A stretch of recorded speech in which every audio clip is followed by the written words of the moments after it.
Fala pessoal, se você quer saber por que o Blender está dominando o mercado de CG, fica comigo nesse vídeo que eu vou te falar os principais motivos que o Blender está entrando forte no mercado de CG. Então vamos lá.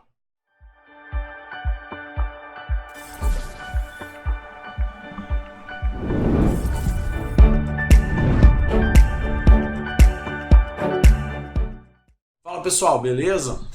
Bom, vocês devem estar se perguntando, Edgar bebeu logo cedo assim para estar falando uma asneira dessa, né? Por que o Blender está dominando o mercado, a indústria de CG?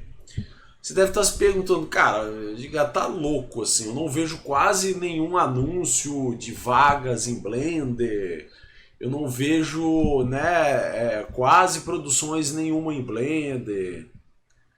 Porque o que acontece é o seguinte, o pensamento que vocês têm que ter na cabeça de vocês com relação à indústria de CG é: por muito tempo, a indústria criou ferramentas, criou padrões, criou normas, criou procedimentos em que tudo isso estava envolto de ferramentas.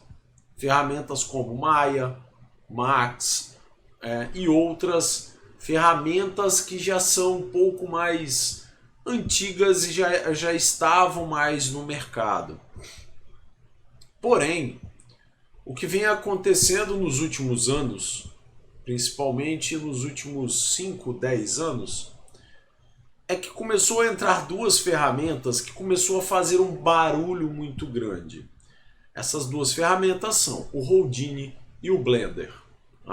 O Houdini eu venho acompanhando há um tempo, não há muito fundo, mas hoje é 100% de certeza em que o Houdini, o mercado de VFX só utiliza ele. Só não, tem alguns ainda que utilizam Max, Maya e tal. Mas eu estou para dizer que 90 a 95% do mercado que faz VFX utiliza o Houdini. Isso é fato. Então, se você quer mercado de VFX, esquece Maya, esquece Max, vá para Houdini. Beleza? Beleza. Porém, o Blender, eu já estou nele há 9 anos. E eu já venho acompanhando ele há uns 10, 11 anos. E ele vem crescendo e muito na questão do seu desenvolvimento. Então, por que eu falo que o Blender ele está dominando, né? Não é que ele já está sendo aplicado em todo, não. Mas por que as empresas estão começando a olhar com outros olhos para o Blender, para introduzir o Blender no mercado? Um dos pontos assim que eu acho foco central é porque o Blender é open source. O que significa o Blender ser open source? Significa em que o código-fonte dele é aberto, né? E você pode baixar o código-fonte e alterar da forma em que você quiser. Diferente de softwares como Maya, como 3D Max, como Houdini, que são softwares proprietários, isso não é possível ser feito pela equipe da casa, vamos dizer. Então, vamos supor que tem um estúdio chamado Tangent Animation do Canadá, mas ainda é um estúdio pequeno. Mas vamos dizer que a DreamWorks, que já é um estúdio muito grande, a DreamWorks tem um software dela, né? Acho que, se eu não me engano, é chamado de Presto, um software de animação da própria DreamWorks. Não sei se a Presto é da Pixar ou da DreamWorks. Acho que é da Pixar. A DreamWorks tem um outro software de animação lá específico. Mas vamos dizer que a DreamWorks queira ter um software dela própria. Se ela contratar o Maya ou o Max para ela fazer os trabalhos dela, o que vai acontecer? Ela vai ficar restrito a: eu tenho problemas, eu quero resolver esses problemas, eu pego esses problemas e mando para a Autodesk resolver esses problemas. E aí o que acontece? É óbvio que a equipe da Autodesk vai ter uma equipe de desenvolvimento para responder, para resolver e dar esse suporte, porque o código do Maya, o código do Max são proprietários da Autodesk, então não tem uma empresa secundária que vá poder mexer no código fonte. O grande lance dos softwares open source, Blender, Linux, Krita, Inkscape, é que você pode pegar o código fonte, como são desenvolvidos em C, C++, então você vai ter os códigos em C, C++, .h, que são as bibliotecas, código Python. Você pode baixar para a sua empresa, normal, sem acarretar danos algum para a empresa, né? Você pode alterar o código da forma em que você quiser e, se você não quiser disponibilizar essas melhorias, você também não precisa. Porém, o que é legal do código ser open source é que geralmente a empresa que faz essas alterações no código e tudo mais, ela se sente por obrigação de pegar essas alterações e aplicar na versão final do software. Quer dizer, a Blender, como é que funciona o processo de acréscimo de ferramentas? A Blender Foundation, ela é o core do desenvolvimento. O que significa isso? Tudo que é desenvolvido na Blender Foundation, se não for aprovado pela Blender Foundation, pelos desenvolvedores, isso não vai para a versão final. Se uma empresa X, igual por exemplo, tem a Tangent Animation. A Tangent Animation, depois vocês dão uma pesquisada sobre essa empresa, é uma empresa canadense com sede em Toronto e que também tem uma base em Winnipeg. Antes ela trabalhava com softwares comuns, softwares convencionais, Maya, Max, softwares, né, mercadológicos. Um tempo para cá surgiu a necessidade dela se adaptar ao mercado. O que acontece? Hoje o mercado ele está ficando mais concorrido, mais competitivo. Os custos estão tendo que baixar para que possa ser feita a adaptação nas produções. Só que grande parte do custo operacional não vem só de funcionário, vem de licenças de software. Então hoje, para você pagar uma licença do Maya, por exemplo, custa em torno de 6 mil reais por ano. Então você imagina uma empresa com 100 funcionários pagando 6 mil reais por ano, né? O custo fica muito, mas muito elevado. E aí, imagina todo ano você desembolsar um valor de 600 mil reais, né? E é um dinheiro que ele poderia ser adicionado em outras áreas, como por exemplo contratar mais pessoal e etc e tal. A Tangent Animation, vendo isso, ela se adaptou e aí eles vieram adaptando e depois fizeram uma produção muito irado que tem no Netflix chamado Next Gen. Eu tive algum contato com o pessoal que desenvolveu, com animadores, com o pessoal que fez VFX e tudo mais. E o que aconteceu? No Next Gen, eles criaram, para vocês terem ideia, eles criaram o chamado Tangent Lab, que é um núcleo de desenvolvimento dentro da própria Tangent com programadores. Então eles tinham lá três ou quatro programadores desenvolvendo ferramentas para resolver problemas para eles. Tiveram algumas ferramentas que eles desenvolveram e mandaram para a Blender Foundation e a Blender Foundation aprovou e colocou na versão final. Por exemplo, Cryptomate. Quem não sabe o que é isso, dá uma pesquisada no Google e você vai ver o que é o Cryptomate.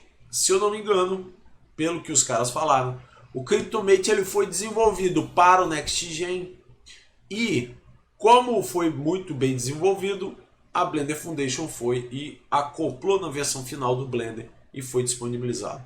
E tem outras ferramentas que estão sendo ainda desenvolvidas pela Tangent Lab e que futuramente serão adaptadas à versão final do Blender e será disponibilizado para todo mundo. Então significa que o estúdio, ele meio que é um sentimento coletivo de que, poxa, por que eu vou ficar com essa melhoria se eu posso disponibilizar? Então, uma pessoa que está trabalhando lá em casa, lá na casa dele, assim como eu, está utilizando a mesma ferramenta que foi utilizado para a produção de um longa-metragem. Hoje em dia, como é que funciona nos estúdios normais? Eles utilizam o Maya, o Max, tem uma equipe de desenvolvimento, os caras desenvolvem as ferramentas e fica para eles. Então tem muita ferramenta lá que é utilizada pelo Maya, pela Disney, pela Pixar e que tá lá com eles. E que eles não vão disponibilizar porque eles são proprietários. Essas ferramentas foram desenvolvidas também para softwares proprietários e com isso elas não podem ser disponibilizadas, né? Porém, a Blender Foundation com a comunidade, eles solucionam problemas de forma assim quase que instantânea ou muito rapidamente, né? Então você tendo o núcleo de desenvolvimento em contato com a Blender Foundation, trocando essa informação, cara, isso é absurdamente maleável, flexível e tem um peso, uma força muito grande, né? Então, pelo motivo dele ser open source, tem grandes possibilidades de, assim, em muito pouco tempo isso explodir. Outro motivo é a adaptabilidade. O que significa adaptabilidade? É que você pode utilizar o Blender em qualquer parte da sua produção. Você fala, como assim? Eu vou explicar melhor. Você pode chegar e falar assim, cara, eu não vou utilizar o 3D do Blender. Você pode utilizar o 2D para fazer storyboard, né? Então você pode chegar lá, tem a equipe de storyboard, e os caras vão fazer storyboard ou animatic dentro do Blender, utilizando o Grease Pencil. Tranquilo. Ou você vai falar assim, cara, eu vou utilizar na modelagem. Não tem problema. Você pode criar uma equipe de modeladores de modelagem e fazer a modelagem toda dentro do Blender. Aí, eu vou animar no Maya ou no Max, ou sei lá onde você queira fazer. Pode fazer isso também. Ou você vai falar, eu vou modelar e vou renderizar no Blender. Pode fazer isso também. Você tem grandes renderizadores para o Blender. Você tem em GPU, o Octane Render, o Cycles, né? Você tem também o V-Ray. Então você tem uma versão específica do V-Ray, ou melhor, do Blender com o V-Ray. Você tem a possibilidade de estar utilizando o Corona Render. Sim, você pode utilizar o Corona Render também. Apesar de o Blender Cycle já está muito bom. Tem também um outro chamado Pro Render, se eu não me engano, que ele utiliza placas de vídeo da AMD e que também está bem legal e dá para você utilizar normalmente dentro do Blender. Trabalhar com edição de vídeo dentro do Blender. Óbvio que não é um dos melhores editores, mas você consegue. Então a adaptabilidade do Blender, você consegue se adaptar em todas as etapas, né? Ou colocar só em um, ou um em outro, etc e tal, e que vai funcionar tranquilamente. O terceiro ponto é o crescimento. De todos os softwares que eu venho acompanhando, Max, Maya, Houdini, Blender, né? Eu já na época andei estudando também o Modo. De todos esses softwares, os dois que eu mais vi crescer de forma vertiginosa foi o Houdini e o Blender. Quando eu digo crescer, você vai falar assim, como assim? Então, nós tínhamos 12 ou 13 anos atrás o Blender 2.49, que era assim muito muito ruim, vamos dizer. A interface dele era complicada, então era bem complicado. E aí a gente viu uma crescente muito grande na época que entrou na versão 2.50, 60, 70, né? Então veio fazendo esse crescimento. O crescimento ele foi tão acelerado que quando chegou na versão 2.80 ele teve um pico gigantesco, que a versão 2.80 ela começou ano passado, em 2018, então meados de 2018. Porém, uma coisa que é muito interessante com relação a essas duas ferramentas que eu falei era o seguinte: o Blender era uma ferramenta extremamente complicada de se mexer na versão 2.49.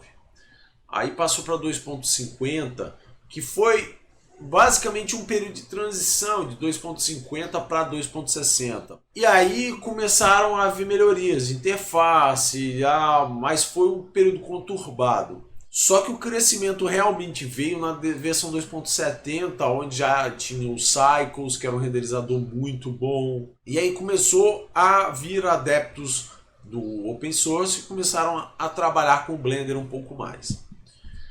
Eu trabalho com Maya desde a versão 4.5, que é a versão de 2002, onde a época era Alias Wavefront, não era nem Autodesk ainda o Maya.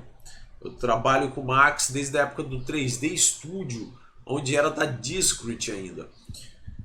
Se eu for comparar o crescimento e o Houdini, era um software extremamente, era para cientista, era para cara de programação. Então a maioria era tudo código. Então, se eu for comparar esses 4 softwares, o crescimento, praticamente o Maya se manteve estagnado. Aí vocês vão falar, como assim? Se manteve estagnado? Pô, agora tem um XGen, agora tem não sei o que, tem não sei o que. Sim, beleza. Isso são melhorias que foram sendo adicionadas, acrescentadas. Porém, coisas em que era ruim no passado ainda continua ruim no presente. Aí você vai falar, cita um exemplo. O stack do Maya. Você vai falar, que diabo é isso de stack?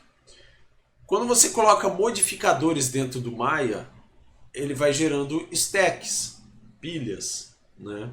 Todas essas pilhas, cara, é muito ridículo isso. Porque vamos dizer que você quer zerar, limpar o seu modelo. Quando você manda apagar a stack, se você tiver uma stack que você não quer apagar, como por exemplo um subdivide, né, um skin, ele apaga isso tudo. Então, se você quer limpar histórico de utilização de modelagem, que tudo isso fica em histórico, cara, na stack. E aí, se você modela uma coisa aqui você tem um subdivide. Se você quer apagar tudo, você apaga tudo, aplica e vira uma zona. Isso, desde a época do 4.5 ainda continua a forma de se trabalhar com Maya. Isso é ridículo. Isso é muito ruim. A interface do Maya não mudou em nada. Aí muitos vão falar, nossa, como assim não mudou? Não mudou. Criaram as workspaces, grandes bosta. Isso não é mudar a interface, isso é adaptar a interface. Então você vai adaptar para pessoas que têm monitor pequeno, etc e tal. Mas isso não é mudar a interface, são coisas diferentes. O Max também não mudou em bosta nenhuma. Nossa, mas como assim? Agora tem chifres, abinhas. Isso é adaptação. Se você for tentar pegar a tools do lado, aqui a barra, e crescer, ela não se adapta. Isso pelo menos até a versão 2018 que eu acompanhei. Então, você vai crescendo e tu vai criando mais colunas apenas. Isso é um lixo, não tem adaptação de interface. Agora, se a gente for comparar isso com o Blender e com o Houdini era um software só de programadores.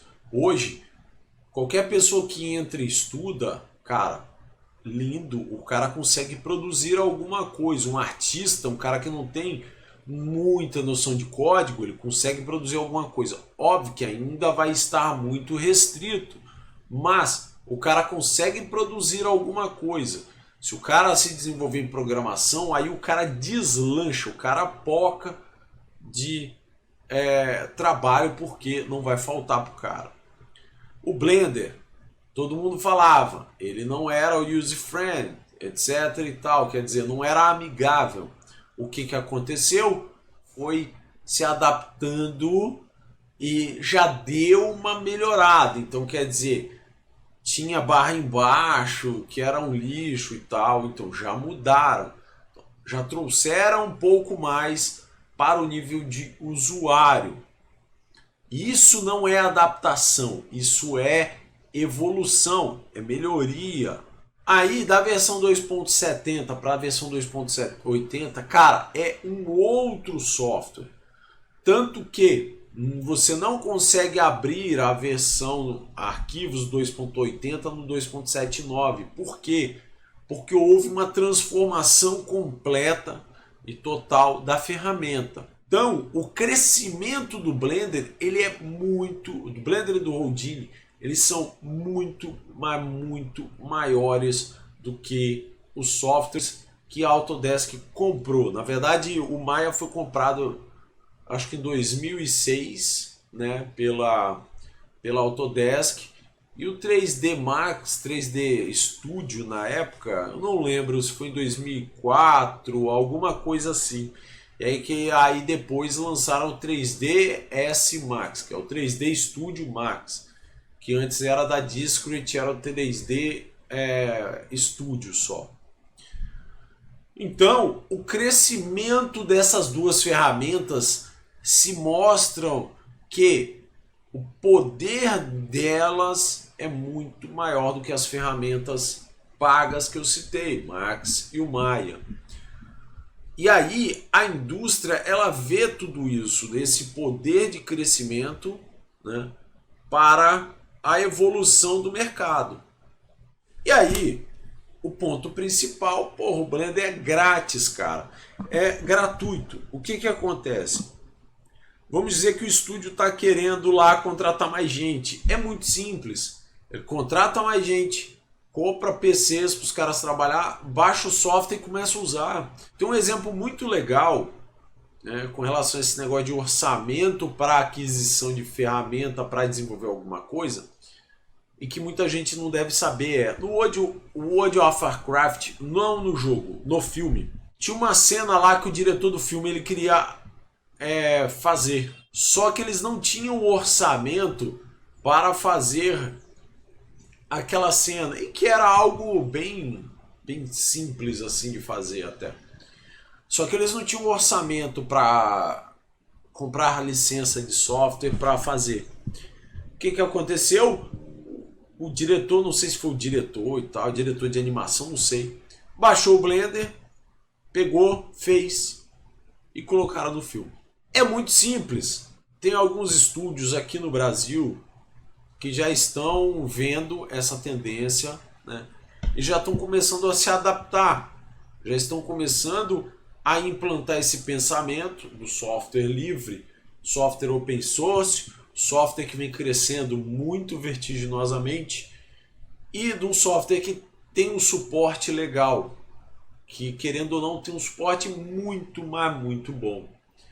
Eu já citei em outros vídeos, eu tive um problema no Blender, 7 horas da manhã, mandei uma mensagem, às 8 os caras já tinham me respondido que já tinha sido resolvido e que estaria na build do outro dia. Fantástico isso. Você não precisa esperar 4 meses para sair um service pack para você aplicar naquele seu problema. No outro dia já estava a solução ali pronta. Prestem muita atenção no Blender. O mercado ele está com sérios problemas, que é o seguinte: a empresa fala que não se adapta ao Blender porque não tem funcionário para trabalhar com Blender. e o funcionário ou freelancer ou seja lá o que for não estuda Blender porque o mercado não está absorvendo profissionais de Blender. Então isso é um impasse. A partir do momento que uma das duas pontas rompe, a roda começa a girar. E aí, cara, ela gira com muita força e ela vai atropelar quem não tiver se adaptado. Ela passa por cima de quem não souber, não se adaptou ao Blender, ela passa por cima, e o estúdio que não se adaptou a essa demanda, cara, ela vai ficar para trás. E aí eu vou dizer por quê. O custo operacional é muito alto. Agora você imagina um estúdio com 200 pessoas, né? Um estúdio com 300 pessoas, 300 computadores ali, cara. Isso é lindo, você não precisa ter uma puta parque de render farm, né? E se a gente for trazer isso para estúdios menores com 5 pessoas, cara, um estúdio menor ele tem um poder de produção muito pequeno. E o que acontece? Você não tem condições de ficar bancando softwares muito caros, igual o Max, o Maya, que você vai pagar, igual eu falei, R$6.000 por ano. Cara, R$6.000 por ano para um estúdio pequeno é uma grana muito grande, né? Então, se você tiver um estúdio com 5 pessoas, são R$30.000. Velho, R$30.000 é muita grana para um estúdio pequeno, né? Um estúdio com faturamento, cara, ele teria que, tipo, de repente, para um estúdio desse, cara, um mês ou meio mês de faturamento, um mês de faturamento para pagar licença, sem necessidade alguma, né? Igual, por exemplo, a Light Farm, pô, é 180 mil, vamos dizer que seja, né? Por ano, cara, é 180 mil, qual é o faturamento dos caras, né? Então, de repente, aí um terço do faturamento dos caras no mês, não sei, né? Mas é uma grana muito alta. Então, por ele ter todas as características que eu falei, mas o grátis, né? Que na verdade o grátis ele acaba englobando todas aquelas características, ele está dentro do grátis. Então ele é open source, né? Ele é adaptável a qualquer etapa, ele tem um crescimento muito rápido, justamente por quê? Porque ele é grátis, ele é open source, e aí ele tem um crescimento muito, muito grande, porque tem uma comunidade em volta, tem um grupo de pessoas em volta que acredita nessa proposta, e aí cresce a produção, o desenvolvimento da ferramenta. E eles ouvem muito a comunidade, uma coisa que a Autodesk não faz.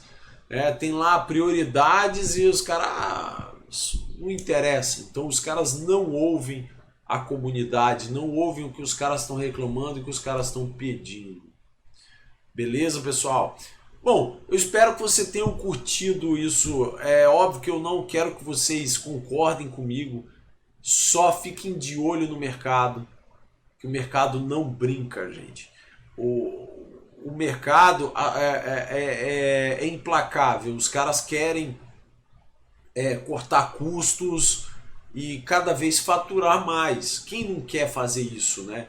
Quem não quer reduzir custos em que você poderia estar utilizando ferramentas free e otimizando e ganhando mais com isso? Todo mundo, qualquer pessoa adoraria fazer isso. Beleza? Se você curtiu esse vídeo, dá um joinha no vídeo. Se não curtiu também, não tem problema, né? É questão de opinião. Se você tem qualquer dúvida ou sugestão sobre os vídeos, deixe no comentário o que você quer saber, ok? Acompanhe também muito a descrição dos vídeos. Todos os vídeos são postados, porque lá, se eu não postei nada agora, mas futuramente com certeza a gente vai estar divulgando aí treinamentos, novos cursos ou cursos relacionados com o que a gente está abordando aqui. E, é óbvio, se inscreva no canal. Valeu? Então é isso. Até o próximo vídeo. Valeu!